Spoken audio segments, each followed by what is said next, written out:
It is Tuesday.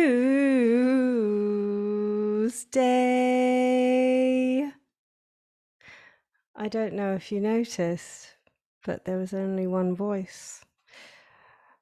And it's weird. It's like my own radio show. And I don't know that I like that. Because I'm used to hearing Raquel on the other side just laughing.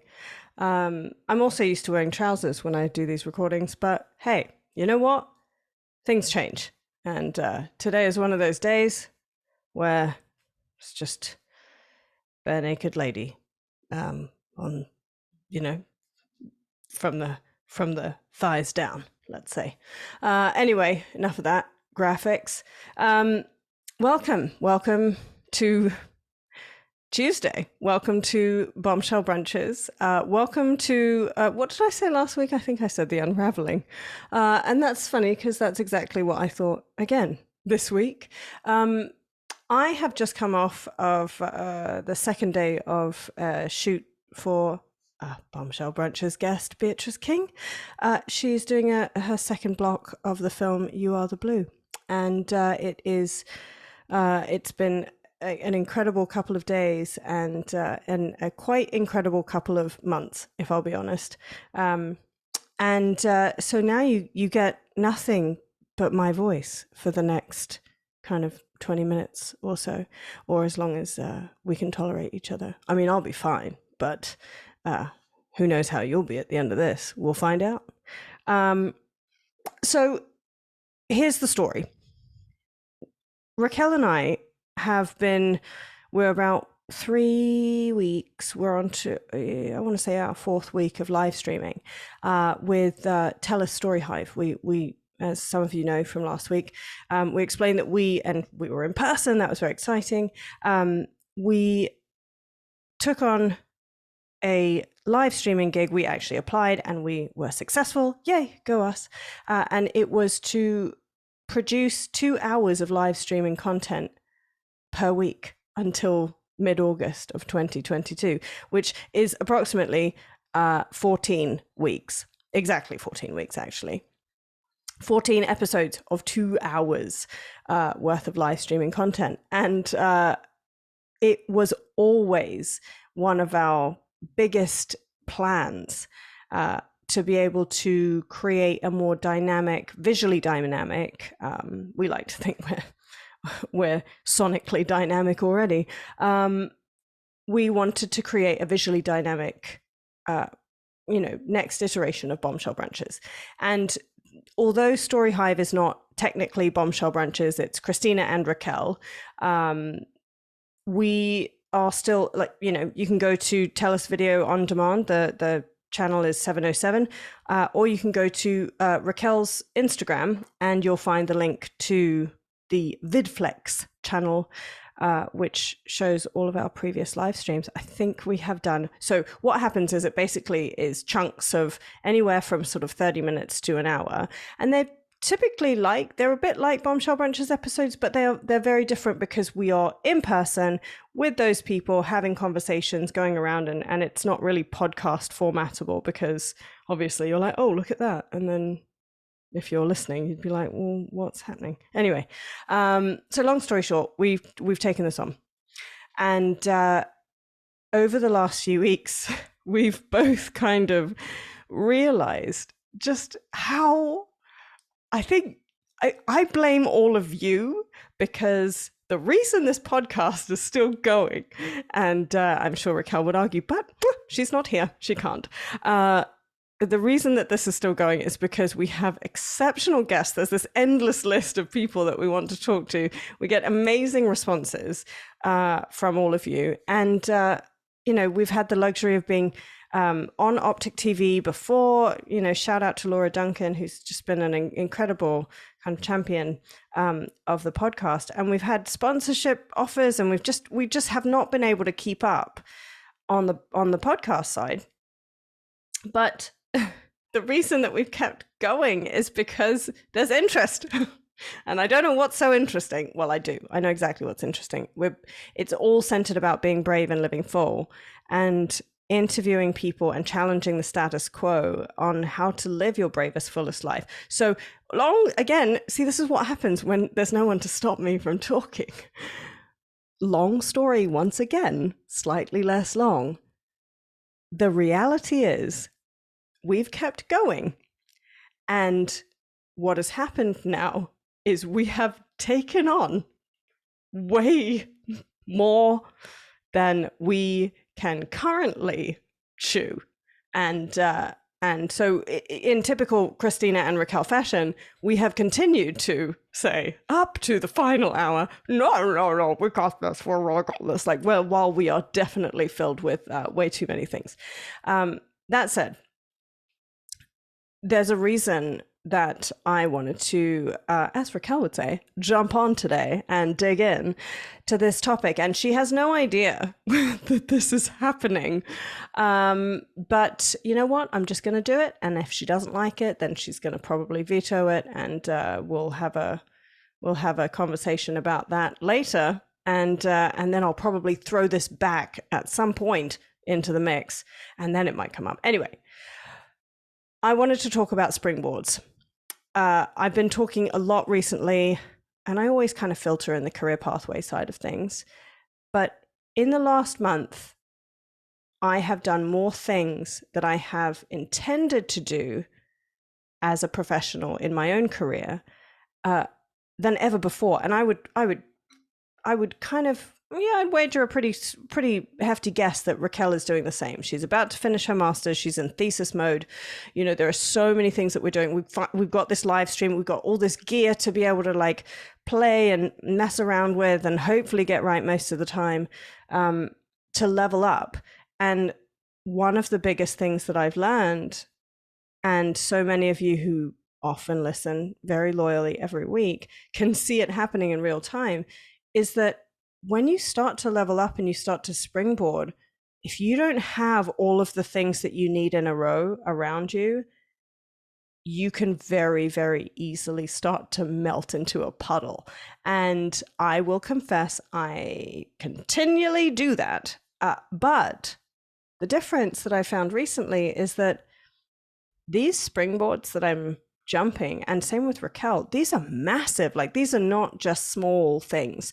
So for example, I produced a show for myself at the Vancouver Chinese Garden recently, and I had I sold it out. It was, over 150 people. We made 150 paper boats. It was this multi-sensory experience throughout this entire, garden in the middle of downtown Vancouver.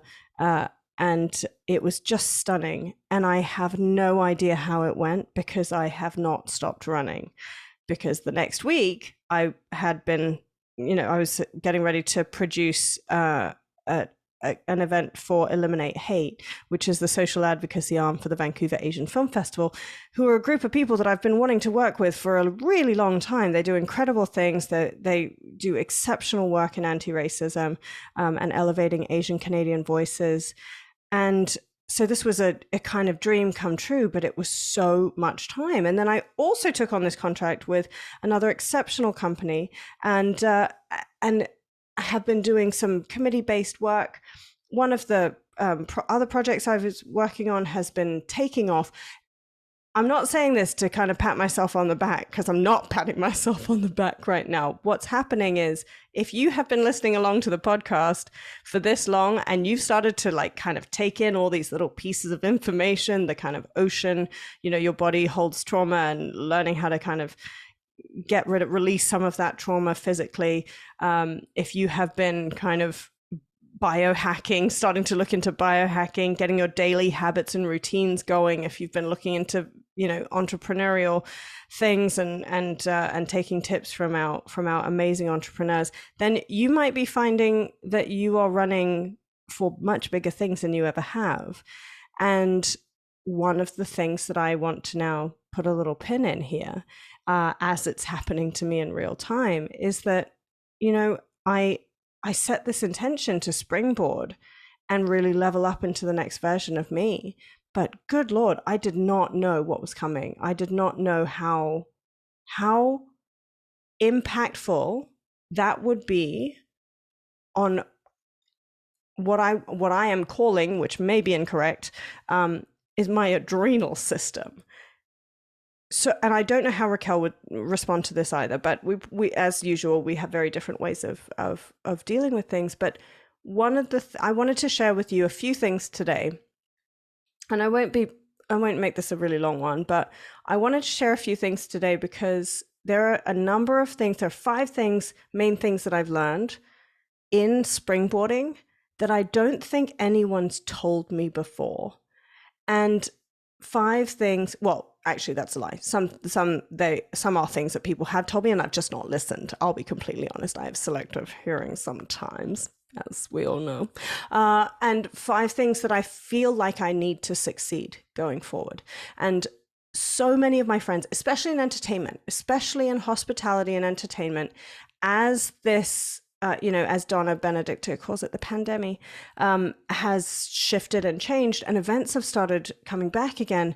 Just like a lot of people predicted, they have come back with a vengeance. So there are events all the time. And if you had been kind of, taking on a few projects here and there and getting by, now everything is coming at you.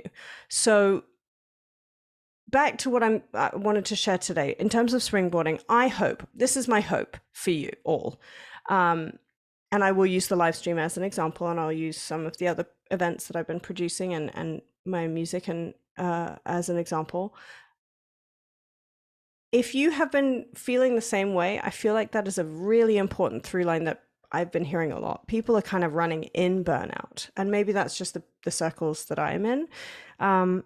But we're, it's pretty easy to be tired in a society where you're expected to be on Zoom and working all the time and pushing, and you've got this side hustle off of your desk and it's not quite making money yet, but it's a great idea. But people are, really wanting you to invest more time into it and really think you've got something good to go with. And then all of a sudden you're like adrenally fatigued. You've never done these new things before. You're looking to level up, but you have no idea how much that's going to cost you mentally. And so, so I'm going to go through the 5 things that I've really learned, and then 5 things that I think I personally need, because I'm not the boss of you. I'm not going to tell you what to do. 5 things that I think I need to, in order to succeed. So number 1, and I have actually heard this a long time ago from a little, it's much bigger now, collective called Van City Business Babes. And I remember sitting in one of the talks that they were giving, and one mentor or speaker said, triple the time you think it's going to take for you to do something. If you think it's going to take you 2 hours to get this one thing done, triple that. And I would like to add to that, because I would like to say triple the amount of the amount of tasks required, because not just was the time important for me, I didn't really think about, as I was taking on new consulting gigs and new ventures that I already knew how to work in. I didn't think about how every single project and every different team is so different that I needed to buffer in extra time and extra tasks that I maybe couldn't think of. So for example, I had a lot of media interviews in the last few weeks for one of the events, and I had not been expecting to, and I had certainly not been expecting to for the amount of time that I did. And I think it maybe took me, it was like 10 times more than I had thought, because I thought maybe an hour would be set aside to doing that.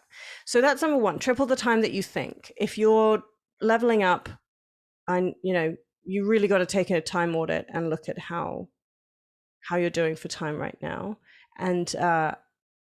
and then triple the time that you think, and then triple the amount of mental space you think you need for it. Because that's the other thing I didn't do. I just assumed, kind of like I said it in one podcast recently, or maybe it was not recently. Who has time anymore? Who knows what time is? I have no concept. But recently I realized, as I was starting to get auditions for bigger roles, I was not putting aside more time. I was allotting the same amount of time per week to get these auditions done. But a much bigger role is a much heavier lift and requires a lot more rest in between. So I have now learned that that is exactly the same. And understanding and auditing how much mental space you need for what type of extra side hustle or promotion or level up you're kind of aspiring to, super important. Okay, number 2. It doesn't have to be perfect. It has to be done. My friend Mike reminds me often about this. I have become pretty good, I have to say, at achieving this, because nothing I've done right now and recently is even close to perfect. And I think really, really allowing yourself to remember that. But dovetailing into number 3, which Nadia actually said in the last live stream, actually really helped me. When you think to yourself, it doesn't have to be perfect, it has to be done. If you couple that with, you are not auditioning for this job, you're auditioning for the next one, then I think what you do is you do a good enough job to make sure that the quality is there. If you do a perfect job, in my opinion, when I have done that, those perfect jobs have resulted in me disappointing someone or something else, whether it's professionally or personally. Because and I don't know about you, but I like to do things really, really, really well, if I at all can. And I will push other things out of the way in order to do that. So for me, when I say to myself, okay, it doesn't have to be perfect, it has to be done, but I'm auditioning for the next job and not this one, then I think about it with a mindset of, how do I work through this job? How do I work through this job into the next one? And what are the main, and that essentially is the equivalent of helping me to prioritize based on my values and based on what I think are the most important things to do. Because at the end of the day, when someone turns around and says, you know what, she did a good job because blah, blah, blah. And for me, that's, she was communicative, she was honest, she managed expectations, and she delivered those key things that we needed, and people felt good. So whatever those things are to you, knowing that it doesn't have to be perfect, it has to be done. And then number 3, auditioning for the next job, very important. Number 4, that I have learned in the last month, is to claim my space and clean my space. And I don't think I was doing either of those things. It was kind of intermittent. And I remember it probably was about 4 days ago, where it was 4 or 5 days ago. And I was coming up to, or no, maybe longer. Anyway, what is time? It was some time ago. I was right before the Chinese garden gig, which was that, I'd never put on a show like this for myself and taken on the responsibility of being the only act, which meant all the ticket sales were pretty much my responsibility, plus designing that and activating that whole space. So all that pressure, the second show coming up right afterwards with a group of people that I'd never worked with before. And I remember looking at my empty fridge and my extremely messy apartment, and having to go to my parents and say, can you give me hand soap because I don't have time to go to the supermarket. I remember stopping and doing a midnight working session just to clean my place. And I woke up a totally different person. I woke up, well, not totally different. I woke up like me. I mean, I'm still here. But I woke up and felt like I had claimed the space that I needed around me and cleared it. And that was so important, because it just allowed me to put myself first for a second again. And I don't know about you, but I get very easily steeped in what people think of me, and especially with events, and especially things that, like, there's a huge amount of responsibility for you to deliver something, whatever that is for you. Even if it's, your first launch of anything, if it's a launch of a business, or you're launching a new product, or you're launching a website, like, gosh, this self-imposed kind of shadow talk that happens, I really found it helped me to clear my space and to say, no, this is mine, this I know is my home, and I need to clean it. So that was a really big one. It felt kind of small when I was doing it, and I got to the other end of it and I was like, wow, I feel accomplished. So that was number 4. And number 5, I actually had a conversation with someone the other day about this, and it's, I like to call it slalom thinking.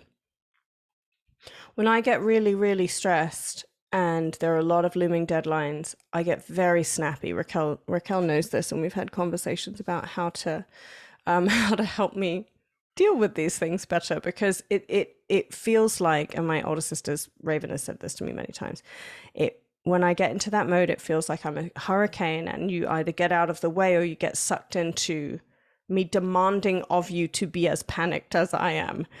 Whether I say that or not, that's what the energy feels like, which is awful. I don't want people to feel like that. But apparently in the moment, like, I would agree. If someone says, yeah, you kind of did want me to feel like that, I would say, yeah, that's probably true. So what happens is I get in this rut of what I call slalom thinking. I start to think like, oh, this is the only way I can do this. This is the only way this can happen. This is the only way. And my neural pathways like I have created a slalom that this is my thought. This is how things go. And I can very easily get stuck in a very negative, I don't want this to be the case. I'm overwhelmed. I'm always busy. I'd gotten to a point where I was getting it fed back to me by the outside world as well, because it was this vicious cycle of me being like, hi, I'm really busy. Can I help you right now? To the point where everyone would go, hi, I know you're really busy, but can I, and ... And so I call it slalom thinking, because when you try to actually, the danger is when you try and leave a slalom, if any of you have slalom skied in your life, I'm very bad at it. But when you try and veer out of it, your body freaks out and says, no, we're going down the slalom. This is where we go. This is how we do things.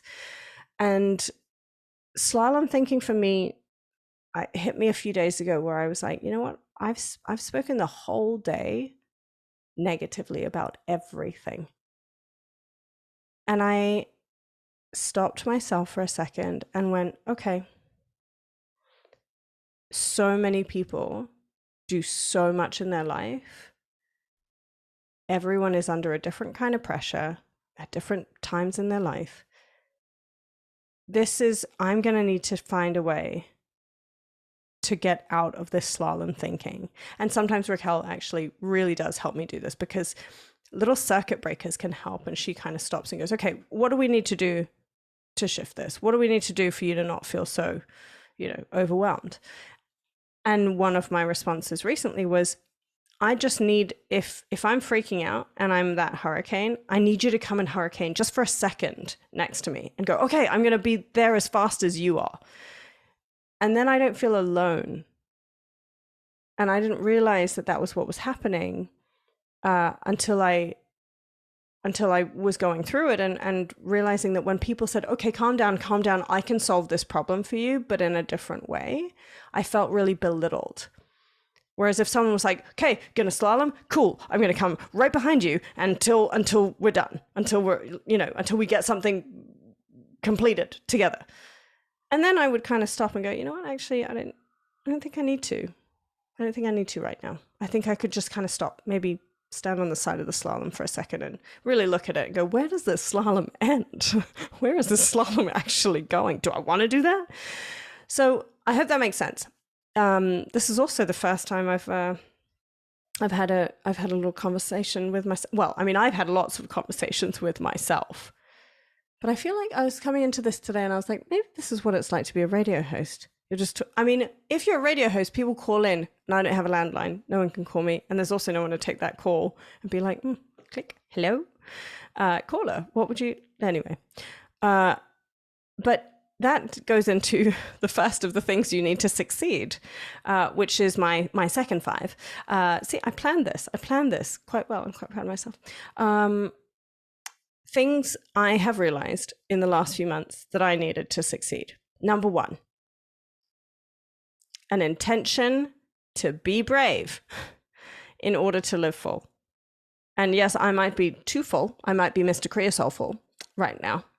But that me being my first version of like, you know, radio voice, not knowing what I'm doing, I think this podcast I have to celebrate for helping me to set that as a regular, not just an intention that I set every day, but just a way of kind of now being, because we have it so deeply steeped in our values. And so setting that intention to be brave, whatever you're going to do, if you're going to springboard, is really saying to yourself, something that I say a lot to people that I'm doing consultations and coachings with for career pathways. A lot of people want to change the tide. But really, when you set the intention to be brave, you're acknowledging that you have no control over the tide and that all you can do is build the best surfboard and find the biggest wave. And you have no idea what that wave is going to do to you. And so that was the big thing that I think was a huge piece of learning for both me and Raquel, was that we set intentions. Our first live stream, we were like, we're going to go, we have to deliver this, or we don't get on to the next week. And we realized that I had not made it clear that the place we were live streaming should probably not be open, because we can't film or live stream when there are other members of the public. Otherwise we need release forms. Raquel just watched all these people come into this space, and she spent the hour navigating so that we never showed a person. And that was really hard. But setting the intention to be brave in order for us to have the chance to level up, we didn't know at that point whether we were going to succeed, but just setting that intention was huge. It was huge. Number 2, fire friends. I have said this phrase so many times, so many times. I have had so many people write to me, and instead of what used to happen maybe 10 years ago, I would get friends that would go, I'm really worried about you. I think you should slow down. I think there's a problem. I think you're a workaholic. Maybe people just don't say that to me anymore because they don't want to, or they think that I also know that. I don't know. But now I have people call me and say, what do you need? What do you need? What can I get you? What needs to happen in your life? Or, Betty from Bina Booty Booty, Bina Butter Body, Bina Body. Oh God, I did it again. Sorry, Betty and Ellie. Bina Butter Body Booty Butter. Anyway, Betty, the other day, she was like, oh, you got freezer food from your mum. So did I. That's what we do. I'm in this kind of like hell mode. And running next to people who see what you're doing and are doing very similar things, not necessarily the same situations, but are really running for what they believe in, that just makes it so much more sustainable. It really does. Having friends around you that tell you that you're overworking and that they never get to see you anymore and that they really just want a little bit of time with you, that can be really nice if it's a friend intervention, and you have friends that you really respect and admire for what they're doing, and that can be really important. But for the most part, I think when you're really, really pushing and not hustling, I think this word hustle can be really overused. But when you're really pushing for something that you believe in, it's really important to know which friends to go to be on fire next to you in a good way, not in a actually on fire way. So yeah, I hope I explained that well. But yeah, your fire friends are those people that just like they fuel you up. Essentially, they fuel you by feeding you with whatever your love language is, and also saying, "I believe you." So it's a really big thing. Number 3 is expectation management, which is huge. I think in all aspects of life, it's huge. And here's the thing. I think expectation management encompasses so much more than we think about on a daily basis. If you are doing whatever job you're doing, taking 5 minutes before it to say, okay, who are the people that are going to potentially be impacted? And how do I manage or at least gauge their expectations? And then how do I reflect actively as we're going? So I had to say something to some of the people that I was consulting with. And I said, look, the last week and a half, I'm so sorry. I have not been as communicative as I wanted to be. But this is what I believe I'm going to be able to do. And this is what I'm going to be able to do, I think, by this point. And that was really, really important. Just going back to, it doesn't have to be perfect. It has to be done. And you're auditioning for the next job. That expectation management is, to me, it's the linchpin of good communication and of successful long-term relationships. Because obviously those people were amazing, and they wrote back and said, we're really grateful, thank you for communicating that, we really believe in what you're doing. But you have to take that accountability, and maybe expectation management is also taking that accountability. But if you take accountability but you don't tell anyone, then you're committing to doing something. If you manage expectations, then you are articulating that, not just to someone else, but to yourself. And I think that we lose that a lot in forging new relationships, and I think it's a very iterative thing that I believe we all need to be able to succeed, not only succeed, but to be able to thrive in our networks of people that we're around for whatever we're doing, whether it's friends or family. Number 4, and I say it, and I didn't do it very well this last month. This is what I need to succeed going forward. I did do my meditation, but my daily rituals, I think what I could have done in hindsight is go back over them and reduce them. But or even let go of a couple of them. But what I was realizing is that in the last month and a half, and it was actually just today that I realized, in the last month and a half, I didn't feel like I actually achieved what I set out to, in the small ways. And I think when I reflect back, it's because I wasn't getting my rituals, my daily rituals in the same way that I had been before. So that's number 4. I won't harp on about that because we've got a few podcasts on that one. Number 5, and this is the final thing that I think I really need to succeed. And this is, I have to credit Larry, my wonderful career coach, who's currently walking the Camino. I don't know. And what did he say? It was something like 11,000 kilometers. No, it can't be 11,000. I don't remember how many kilometers it was. It was many, many. I'll tell you later when he's finished and done it and come back. And we've celebrated. But Larry would always say to me, you can run as fast as you want, as long as you know that there is an end in sight. And I think that's one of the things that's gotten me through for those events, was knowing that was going to end, knowing that the live stream ends in mid-August. Having that end in sight has allowed me to run on, I'll be totally honest, like 4 to 5 hours of sleep a night. And I don't like that. I don't like that lifestyle. I don't want my life to look like that.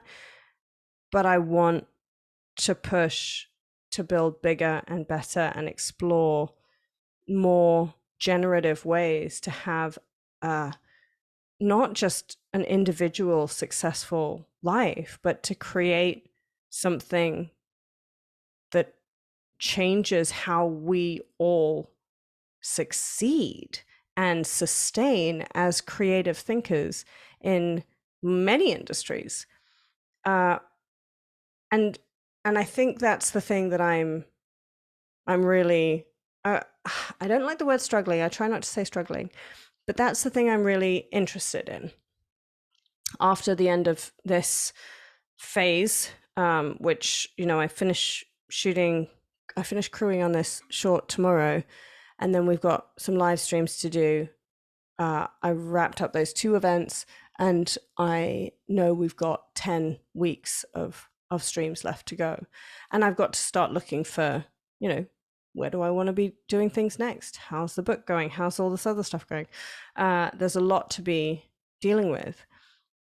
But knowing that there's an end, and then finding yourself that time, or for me, finding myself that time to give myself space after that to rest, recover, and then leave more space for what's best for me to get to me. That's super important. That is something that I think has really been the cherry on the top of the ice cream pie of this phase of springboarding. Because if there was no end, and I thought this was my life, and I have a couple of times, I'll be totally honest, really, really seriously woken up and been like, God, I'm so upset that I'm awake now. And I know that's harsh, and I've had my cries, and I've been upset about it. But those are the moments where I've really recognized that I wasn't feeling an end to it. And if you are not feeling an end to an endeavor that whether you care about it or not, like, even if I find the more I care about it, the harder it is. But you've got to put an end on some part of that, because thinking that something lasts forever and it's just going to continue to be that way, that for me was very dangerous. And I hope you don't have to feel that same way, because that was not nice. That was not nice. So, springboards, triple the time, the things I've learned, you triple the time you think you're going to need, triple the time of mental space. When you're springboarding to the stars, it doesn't have to be perfect. It has to be done. Audition for the next job, not the one you're in. Clean your space, and then be careful of slalom thinking, and get yourself out of that slalom slowly, carefully. And then the things that I know I need to succeed next time is not next time, I mean tomorrow, starting now. We've had a nice good chat about this, me, myself, and I need to continue to set that intention to be brave in order for me to live full. That's a real big one that I think is very important. I am grateful for my fire friends. You're all amazing. Thank you. You know who you are. And I'm very grateful that I have been able to manage expectations, but will continue to build more space and iterate so that I can do that even better. I'll bring back my daily rituals. Actually, it's grind season. Katie and I are going to start our grinds, so you can come and follow us on Instagrams. Don't follow me. I'm just always complaining that I'm not leaving that slalom of complaining all the way up the grind. So too bad. That's a slalom that will stay. And finally, there needs to be an end in sight. So I don't know what's going to happen. I don't know if I don't know if Bombshell Brunches, if we're going to release next Tuesday. I can't tell you that right now, because I need to go to sleep, because I got to be on set in approximately 8 hours. But you can find Raquel, and you can find our streams, which are really fun. On Raquel's Instagram, you can go to the link in her bio and check those out. And those will most certainly be continuing until August. So we'll see what happens with this one. We'll see what we do. And until then, I would love to hear your thoughts if you have any additions to the Springboard edition. Yeah, well, it's good to know that I can at least still make myself laugh. I'll assume that Raquel is laughing somewhere in the future, listening to this going, were you thinking? I would not have written that script that way. Anyway, I'm not going to judge myself. I'm here. We're here. We're here right now. Happy Tuesday. And yeah, sending you lots of love. Add oil. And if you don't know what that means, just type in add oil Hong Kong phrase and you'll find out. And yeah, take care and springboard well. And if you don't, just let me know. I will commiserate and relate.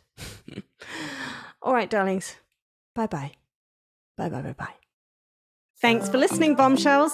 In order to continue to elevate, subscribe and don't forget to click that little bell so you can get notified every time we have a new badass brunch. Until next time, stay focused, fierce, and fabulous.